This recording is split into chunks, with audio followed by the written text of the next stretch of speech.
NDA కేంద్రంగా కూటమి పాలనలో భాగంగా రాష్ట్రాన్ని సీఎం చంద్రబాబు నాయుడు స్వర్గధామంగా తీర్చిదిద్దుతున్నారని టీడీపీ నేత నరసింహ యాదవ్ కొనియాడారు.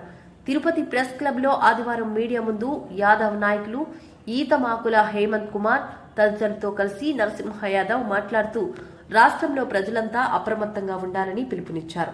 గత 5 ఏళ్లలో రాష్ట్రాన్ని నాశనం చేసిన వైకాపా కూటమి పాలనపై కుట్రతో అసత్యపు గ్లోబల్ ప్రచారాలను ప్రజల్లోకి పంపుతుందని ఆరోపించారు. ఇలాంటి వాటిపై ప్రజలు అప్రమత్తంగా ఉండాలని పిలుపునిచ్చారు. గత 5 ఏళ్ల దోపిడీ పాలనలోని నిజాలు రాష్ట్ర ప్రజలందరికీ తెలుసునని గతాన్ని గుర్తు చేశారు.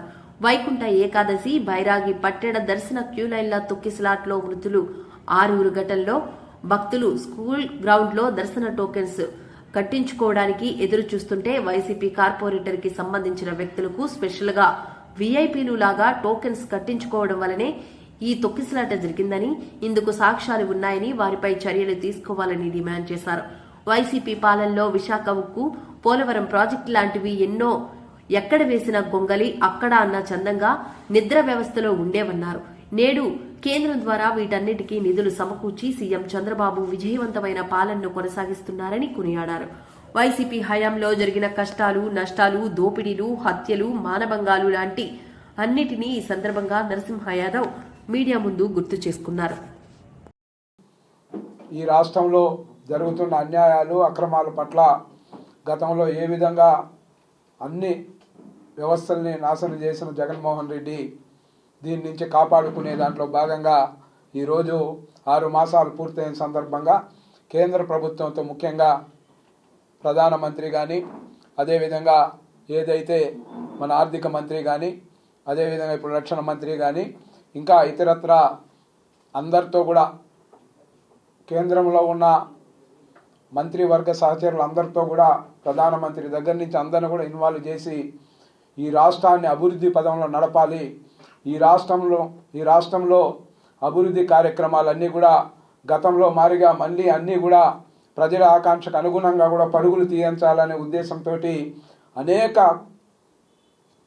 దీనికి సంబంధించి చూస్తే నిన్ననే మనం విశాఖకు సంబంధించిన 11,440 కోట్ల రూపాయలని ఆ రోజు కేంద్ర ప్రభుత్వం ఒప్పించి కేంద్ర ప్రభుత్వ ప్రకటన ద్వారా కూడా నిన్న అనౌన్స్ చేయడం అంటే దాని వెనుక ఎంత శ్రమ ఉంది, ఎంత బాధ్యతాయుతంగా పనిచేస్తే అవన్నీ కూడా సాధించుకున్నామనేది ఆకలింపు చేసుకోవాలి వైసీపీ నేతలు.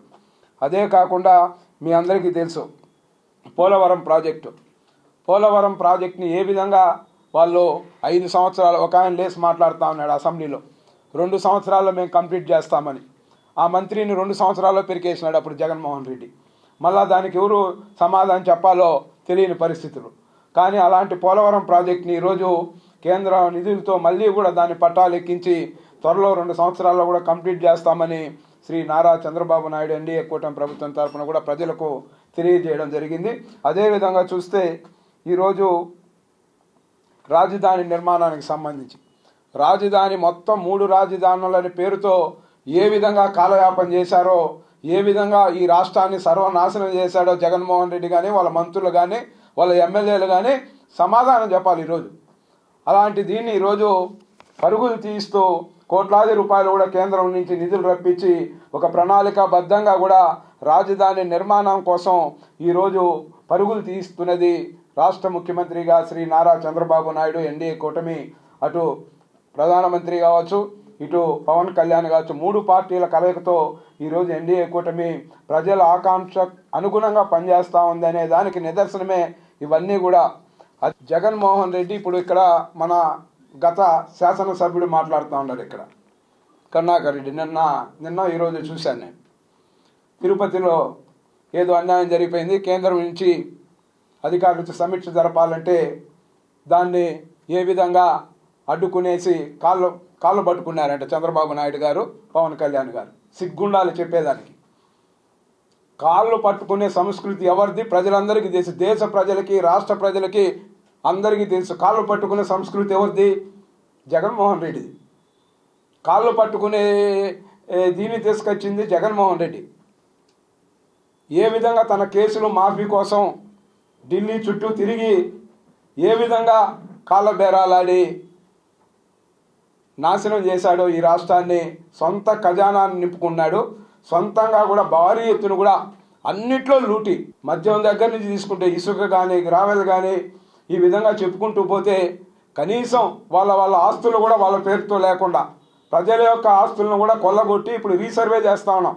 ఎవరు ఆస్తులు వాళ్ళ యజమానిని పెట్టుకొని ఈరోజు రీసర్వే చేసి వాళ్ళ భూముల్ని వాళ్ళని దక్కే విధంగా ఈరోజు ఎన్డీఏ కూటమి ప్రభుత్వం పనిచేస్తూ ఉంది. కానీ ఆ రోజు మీరు మొత్తం రాష్ట్రాన్ని లూటీ చేసి ఢిల్లీ పెద్దలకి పోయి కాళ్ళదండాలు పెట్టుకుంటూ కాలయాపన చేసింది మీరు కాదా అని ఈరోజు సూటిగా కూడా ప్రశ్నిస్తా ఉన్నాం. ఈరోజు తిరుపతిలో ఏదో జరిగిపోయింది అనేది అందరికీ బాధాకరమైన విషయం. 6 మంది ఇక్కడ భక్తులు చనిపోతే అందరూ బాధపడ్డాము. అందరూ కూడా శ్రీవారి సన్నిధిలో శ్రీవారి దగ్గర ఇలాంటి ఘటన జరగకూడదని అన్ని పార్టీలు కూడా బాధపడ్డాయి. కానీ జగన్మోహన్ రెడ్డి కానీ వాళ్ళ యొక్క ఎమ్మెల్యేలు కానీ బాధ అనేది లేదు. వాళ్ళకి జరిగిన సంఘటనలు ఏం జరిగింది అన్నీ బయట వస్తాయి. మీ యొక్క కార్పొరేటర్ ఎవరైతే 6 మంది చనిపోయారు, 5 మంది ఆ స్పాట్లో అక్కడ చనిపోయారు, అక్కడ బైరాగపట్టి దీనికి సంబంధించి ఆడేమి జరిగిందో ఒకసారి తెలుసుకోమని చెప్తాను. వాస్తవాలు మీ పార్టీకి చెందిన వైసీపీ పార్టీకి చెందిన వ్యక్తి కొంతమంది అక్కడ బారులు తీరి 100 మంది పార్కులో ఉంటే మీ యొక్క కార్పొరేటర్ కొంతమందికి కౌంటర్లోకి వెళ్ళి టికెట్లు గుర్తించారనేది బయట వస్తూ ఉంది. ఇవన్నీ చూస్తే దీంట్లో అనుమానాలు ఉన్నాయి. ఈరోజు శ్రీవారి పేరుతో మీరు ప్రెస్ మీట్ పెట్టి చెప్పడం కాదు, వాస్తవాలన్నీ వెలుగులోకి వస్తాయి. ఎవరు అక్కడ అవి బహిర్గతమవుతాయని ప్రతినిత్యం కూడా తెలుగుదేశం పార్టీ పైన, చంద్రబాబు నాయుడు గారి పైన, పవన్ కళ్యాణ్ గారి పైన మాట్లాడడం కాదు. మేము కూడా ఏమి జరిగింది వాస్తవాలు వెలుగులోకి రావాలి, దాని వెనక కుట్ర దాగి ఉందా లేదా అనేది కూడా రేపు విచారణలో తేటతెల్లం అవుతుంది అని మేము ఓపికగా ఉన్నాం. నేను చెప్తూ ఉన్నా, మీరు విచారణ జరపండి. మీ కార్పొరేటర్లు ఎంతమంది అక్కడ భక్తులందరూ క్యూ లైన్లో ఉంటే భక్తులందరూ ఆడ యొక్క దీనికి సంబంధించిన పార్కులో ఉంటే ఏ విధంగా టికెట్లు అక్కడ కొట్టించారు, అందువల్లే అది జరిగిందేమో అనే అనుమానాలు ఉన్నాయి. దానిపైన ఎంక్వైరీ కూడా జరుగుతూ ఉంది. ఇప్పుడు తిరుమల లేదు అపవిత్రమైపోతూ ఉంది. తిరుమలలో ఎప్పుడు అపవిత్రమైంది? అన్య మతాలకు సంబంధించిన ఏమేమి చేశారో మీ ప్రభుత్వంలో అప్పుడు శ్రీవారి ప్రతిష్ట దెబ్బతీసింది.